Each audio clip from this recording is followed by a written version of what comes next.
Okay, so now we can start to combine the sounds and make a little beat out of it. So the classic way that Maharaji has it done is open, open, close.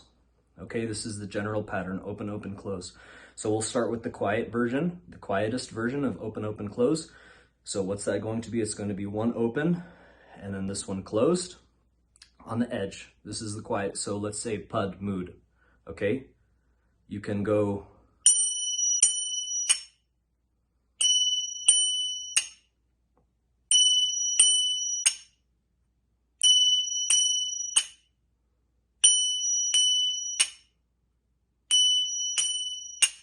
Okay, so there we go. That's beat number one to get in your head.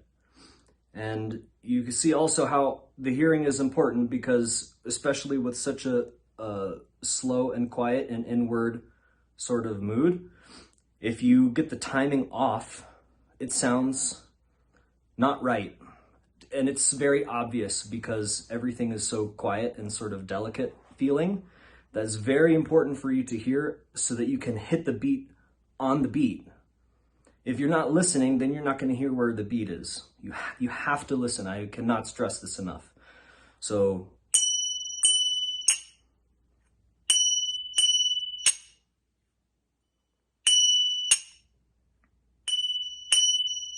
okay, so there's our beat. Okay, and then let's say we're getting a little more energy, except for not quite super fast yet. We're still on the single beat. So maybe you can bring it on their faces and still open.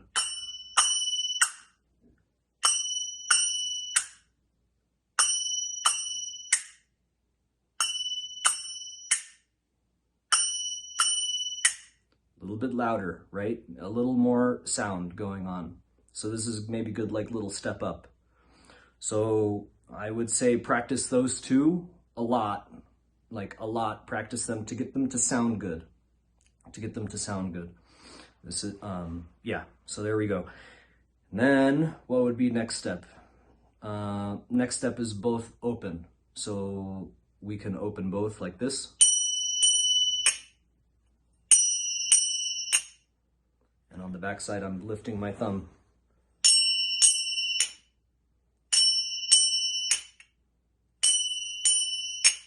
Okay, there we go. So that was both of them open.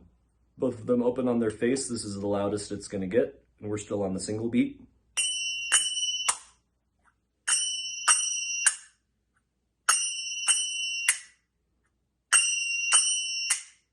Okay, so there we go. That's the single beat pattern, the classic single beat pattern. Now every once in a while, I hope this is okay with Didi. It seems like it is because I think she likes my playing. She says she likes my playing. Sometimes I actually reverse it. This is actually the ISKCON style. The way the ISKCON people do it, their like sort of standard single beat is close, close, open. And every once in a while, I would get the feeling like, oh, the close, closed, open would sound good in this moment. Even though it's backwards to what Maharaji typically did. But I think in certain contexts, not all the time, but sometimes it just sounds good to go.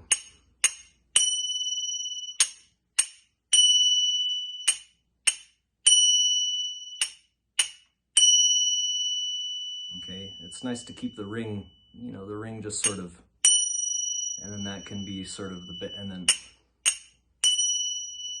sometimes it sounds better. And how are you going to know? If you listen.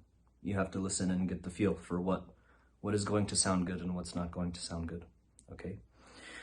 So then the double beat, it would be the next pattern to learn, the standard double beat.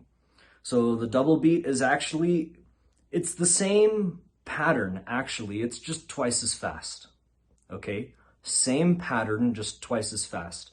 So if you get the single beat really, really dialed in, really wired into your muscle memory, then speeding it up is going to be easier. But if you don't practice enough on the single beat, if you don't have it really deeply wired, then the double beat could cause some more trouble. So the way to have the double beat not cause trouble is to practice what will seem to be like way too much practicing on the single beat. but I promise you it's not too much. That's the way to get it wired in, okay? So if this is the single, and also I'm going to, instead of going forward, forward, close, I'm gonna go forward, backwards, close, okay? But I'm still gonna do it on the single beat time, so.